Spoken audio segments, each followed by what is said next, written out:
বন্ধুগণ, এটা হচ্ছে সাজেকের সর্বশেষ টিলা। এই টিলাটি অতিক্রম করে সাজেকে পৌঁছতে হবে। আপনারা যারা এখনও আসেন না সাজেকে, আপনি এই টিলাটা আসলে মানে আপনাকে ভয় পেতে বাধ্য করবে এই টিলাটি। এটা এত উঁচু, আপনি দেখতে থাকুন। এই টিলাটি উঠতে 5 মিনিটেরও বেশি সময় লাগে।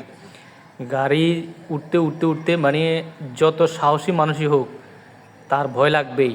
উঠতে উঠতে 5 মিনিটেরও বেশি সময় লাগে। এই টিলাটি এত উঁচু এবং আমি সহ আমরা যারা গাড়িতে ছিলাম অনেকটা আতঙ্কগ্রস্ত ছিলাম যে দেখেন, একবার যদি কোনো কারণে ব্রেক ফেল করে বা গাড়ি কোনো কারণে পিছনের দিকে হটতে শুরু করে, তাহলে আসলে কিন্তু আর এখানে আর রক্ষা পাওয়া আল্লাহ ছাড়া আর কেউ রক্ষা করতে পারবে না। এটা এত উঁচু, দেখেন উঠতেছে উঠতেছে উঠতেছে। এই টিলাটা সবচেয়ে উঁচু এবং সবচেয়ে বড় ভয়ঙ্কর যে টিলাটি, সেটা হচ্ছে একেবারে সাজেকের উঠার মুখের যে টিলাটি। এটা দেখেন 5 মিনিট পর্যন্ত, পুরো 5 মিনিট পর্যন্ত এই গাড়িটি মানে উঠতেছে। আপনারা দেখতে থাকুন একেবারে পুরো 5 মিনিট পর্যন্ত। আমাদের গাড়িটার শক্তি অনেক ভালো ছিল, এরপরও এটা উঠতে উঠতে 5 মিনিট লাগছে। যে সমস্ত গাড়ির শক্তি এতটা কম বা বেশি নয়, তাদের আরও বেশি সময় লাগতে পারে। এই দেখেন এখনও উঠতেছে, এখনও উঠতেছে একদম, মানে কি বলবো, অনেক উঁচু, অনেক দূর এই এই টিলাটি। মানে প্রকৃতির সৌন্দর্যের মোহে মানুষ বরাবরই কি নেশাগ্রস্ত।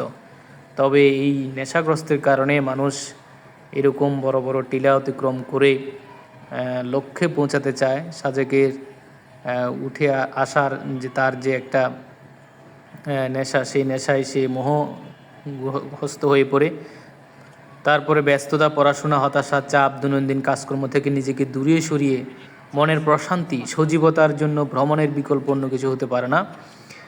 পায়ের নিচে মেঘ আর সবুজের চাদর বিছানো গল্প শুনেছি, ছবিতে দেখেছি অনেক, কিন্তু সামনাসামনি দেখার সৌভাগ্য হয়নি।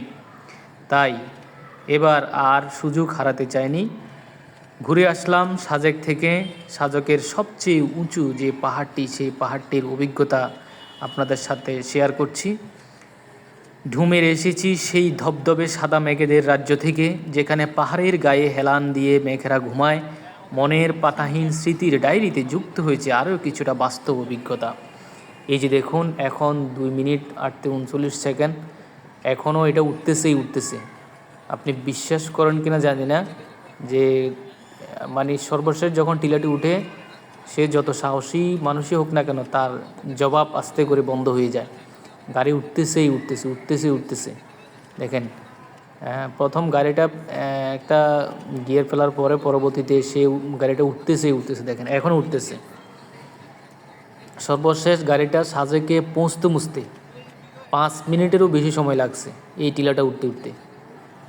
সবচেয়ে ভয়ঙ্কর যে টিলাটা, সেটা হচ্ছে এই টিলা, সাজেকের সবচেয়ে উঁচু টিলাটা এটা। আপনারা দেখতে থাকুন, 5 মিনিটের পরে গিয়ে এই টিলাটি শেষ হবে। এই যে মনে হবে যেন এই মনে হয় শেষ, এই মনে হয় শেষ। এইভাবে করতে করতে 5 মিনিট লাগছে এই টিলা উঠতে। এবং এই 5 মিনিটে আলহামদুলিল্লাহ আমাদের গাড়ি থামেনি, উঠতেছেই উঠতেছে। এই যে দেখেন এখন উঠতেছে, এটা এখন উঠতেছে। খাগড়াছড়িতে আমার মনে হয় না এত উঁচু আর কোনো টিলা আছে কি না। বান্দরবনে আরও উঁচু উঁচু টিলা আছে, তবে খাগড়াছড়িতে, যদিও এটা রাঙামাটি, খাগড়াছড়িতে এরকম টিলা নেই। বান্দরবনে এরকম নীলাচল পাহাড়ে যেতে শুনেছি অনেক বড় বড় টিলা আছে, সেদিকে ঘুরতে যাওয়ার প্ল্যান আছে। দেখেন 4 মিনিট 10 সেকেন্ড চলতেছে, এখনও উঠতেছে, এখনও উঠতেছে। এই যে দেখতে থাকুন, এখন উঠতেছে। এটা একেবারে কাছাকাছি আসছি আমরা সাজেকের, একেবারে এইটাই সাজেক। এই যে সাজেক আমরা চলে আসছি, তবে টিলাটা এখনও শেষ হয় নাই, টিলা এখনও উঠতেছে। এই যে এখানে মনে হয় টিকিট যেখানে কাটতে হয় সেখানে এই জায়গাটা ওটা, হ্যাঁ, এখানে আসার সময় টিকিট কাটতে হয়। এই যে এই যে এই যে আমরা এসে পৌঁছলাম, এইখানে এসে টিলাটি শেষ হলো। দেখতে পারলেন বন্ধুরা কত উঁচা এই টিলাটি। ধন্যবাদ সবাইকে আমার সাথে থাকার জন্য, আপনাদের সবাইকে ধন্যবাদ জানাচ্ছি। আসসালামু আলাইকুম।